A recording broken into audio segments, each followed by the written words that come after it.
Pasión. En la antigüedad clásica, la voz emoción determina y marca un concepto ambiguo con diversos significados, ya que para los presocráticos la emoción está en el centro de la reflexión a partir de diversos conflictos conceptuales que buscan esclarecer y solucionar problemas de comportamiento.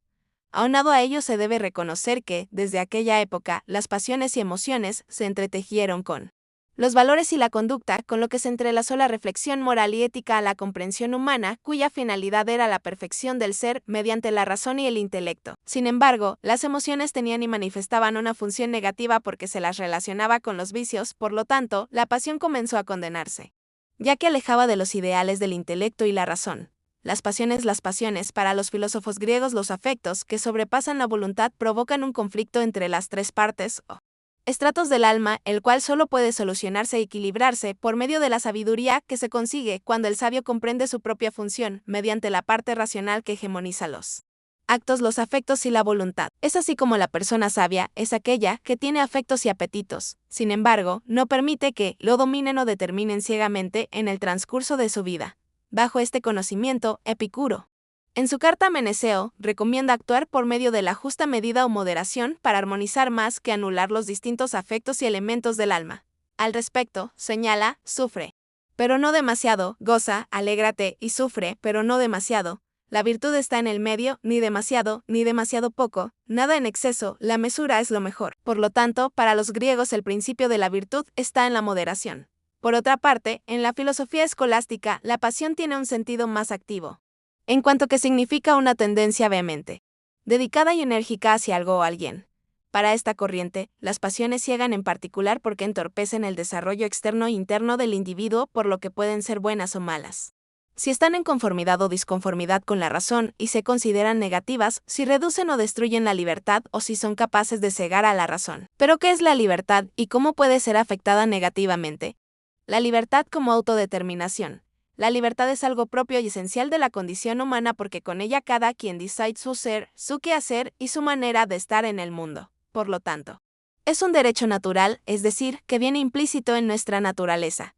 Gracias a ella podemos decidir de manera autónoma sobre todo tipo de cuestiones, sin dejar de lado que conlleva responsabilidad sobre cada una de nuestras decisiones, las cuales pueden darnos resultados positivos o negativos. Por medio de esta autodeterminación, el ser humano configura su personalidad y se realiza en un contexto social de interacciones. Por lo tanto, en este sentido, al hablar de libertad, nos autodeterminamos en dos vertientes: el libre albedrío y la libertad externa. El libre albedrío es una autodeterminación en el sentido de que el yo decido se determina por sí mismo y para sí mismo, ya que elige actuar o no sin coacción externa y de forma deliberada. Entonces, por sí mismo significa ejercitar la reflexión, el discernimiento y el juicio para actuar o no de acuerdo con buenas razones. En cuanto al aspecto para sí mismo, significa que es autorreferencial en el sentido de que toda acción libre, aun cuando recaiga sobre otra persona o sobre algo externo, modifica o configura la personalidad. Ahora bien, para que el ser humano construya o configure su propia vida y se realice, debe de ser libre, pero siempre bajo una exigencia humanística que lo conduzca a hacerse plenamente humano, es decir, que comprenda que ejercer la libertad produce en determinadas ocasiones al fracaso, la frustración, la esclavitud del vicio, la alienación, el capricho, la arbitrariedad, la inhumanidad, el apego malsano o al dominio de las pasiones. Viktor Frankl, en su libro El hombre en busca de sentido, dice, el ser humano, en última instancia, se determina a sí mismo y se convierte en lo que hace de sí mismo. En los campos de concentración, por ejemplo, en esos laboratorios vivos, en esos campos de pruebas, fuimos testigos de cómo algunos de nuestros compañeros se portaban como santos, mientras que otros se portaban como cerdos. Las personas llevan en sí ambas potencialidades.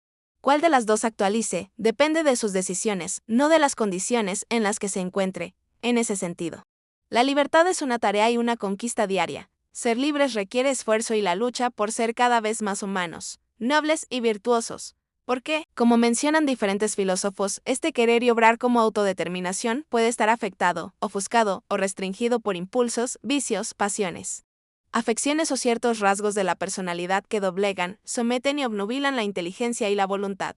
La persona libre constantemente está emancipada de vicios, manías, apegos, rasgos y actitudes negativas, así como de pasiones y dependencias malsanas que limitan su libertad y la realización plena. Es un hecho que el ser humano encuentra en su vida personal una serie de ataduras, afectos perniciosos, caprichos y arbitrariedades personales que lo hacen perder la cordura. El buen sentido y la realidad de las cosas. Estas ataduras, manías o vicios toman control del individuo y lo conducen a vivir su vida entre satisfactores artificiales que lo inducen solo a un bienestar momentáneo. En ese sentido, el ser humano vive ofuscado. Porque el alcohol, las drogas, el apego malsano, la pornografía, el juego, entre otros, se experimentan como una especie de ataduras o esclavitud inconsciente debido a que en apariencia le procuran satisfacción mediante su consumo, adhesión o práctica. Alfonso Barreto 2012 menciona que todo lo anterior contradice el auténtico concepto de libertad en el sentido de que ésta consiste en estar libre de condicionamientos, conductas limitantes y sentimientos negativos que generan un malestar interior y constante en la persona, quien no logra liberarse de esos hábitos insanos o comportamientos perturbados dentro del orden normal de lo social. Así, el ser libres requiere el esfuerzo y la lucha por serlo cada vez más, bajo la custodia de la libertad. ¿Por qué? Porque el querer y el obrar pueden estar afectados o restringidos por impulsos, vicios, pasiones, afecciones o ciertos rasgos de la personalidad que doblegan, someten y obnubilan la inteligencia y la voluntad. Por ejemplo, a nivel cognitivo podemos estar ávidos de ideas y sentimientos que aparecen a la conciencia y que cuesta poder abandonarlos. Se da una especie de obsesividad, lo cual supone una respuesta afectiva desproporcionada y desconectada de la realidad, que limita en gran manera el libre arbitrio, ya que la persona se siente esclava e indefensa ante sus obsesiones o ideas fijas. También, a nivel corporal, la libertad puede ser limitada por la tendencia física a la inactividad, a energía, la flojera y la pereza, que suelen estar unidas a la falta de energía motivacional. El ser humano simplemente se restringe a sí mismo en su libertad porque se deja vencer por la energía física y la falta de energía motivacional. Otro hecho importante que delimita el libre albedrío es la falta de cautela, es decir, la precipitación en el querer pero acompañada de una reflexividad poco consistente que lleva a juicios erróneos o equívocos que generan decisiones equivocadas y malogran o falsean la vida misma. También producen limitaciones, la ignorancia, la baja autoestima, la timidez, entre otras.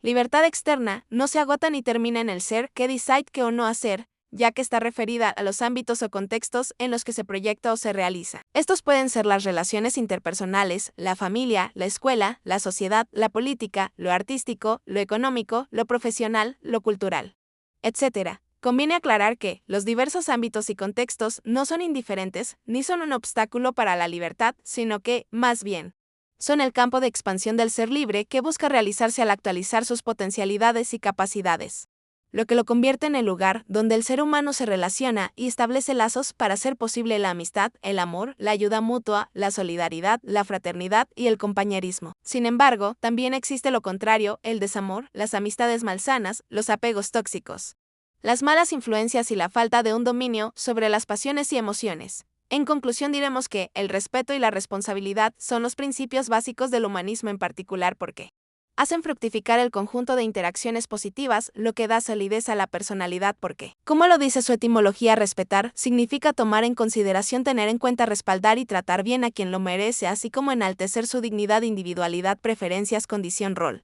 estatus, entre otros aspectos.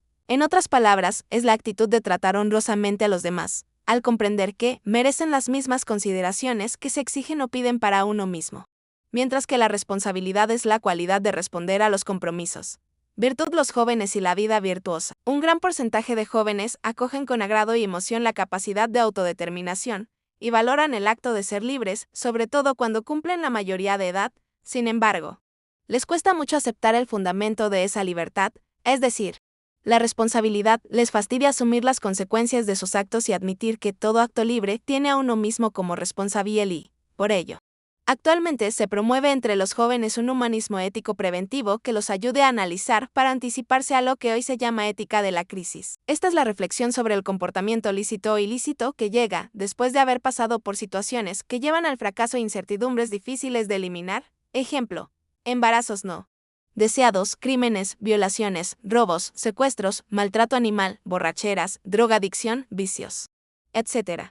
En otras palabras, el humanismo ético preventivo es aquella reflexión sobre lo lícito y lo correcto del comportamiento personal y ajeno que ayuda a anticiparse a la realización de lo que es factible éticamente, es decir, lo que es conveniente y bueno en determinada circunstancia. Libertad, responsabilidad y virtud. Para finalizar, es importante comprender que la libertad no solo tiene una relación intrínseca con la responsabilidad y el respeto, sino que se entreteje con las raíces de los valores y las virtudes. Ante esto, Alfonso Barreto, en su libro Educar en Valores Inteligentes p. 176, menciona, la libertad necesita de los valores que conforman las virtudes. Ella solo me ofrece la posibilidad de actuar, mientras que estos me dan la razón o motivo para actuar virtuosamente. Si soy totalmente libre, pero carezco de ambos, ¿qué haré? Mi libertad no me lo dirá. Solo me responderá, puedes hacer cualquier cosa. Mis valores y virtudes son los que me moverán y me dirán, haz esto. Esto es lo bueno, es lo correcto. Es importante. Los valores son los que atraen mi voluntad, y esta permite que mi libertad retorne a esos principios, actúe y con ello adquiera las virtudes. Recuerda que las virtudes son cualidades o características de la personalidad, es decir, la segunda naturaleza que se adquieren por el hábito positivo por acciones eficaces, repetitivas y constantes.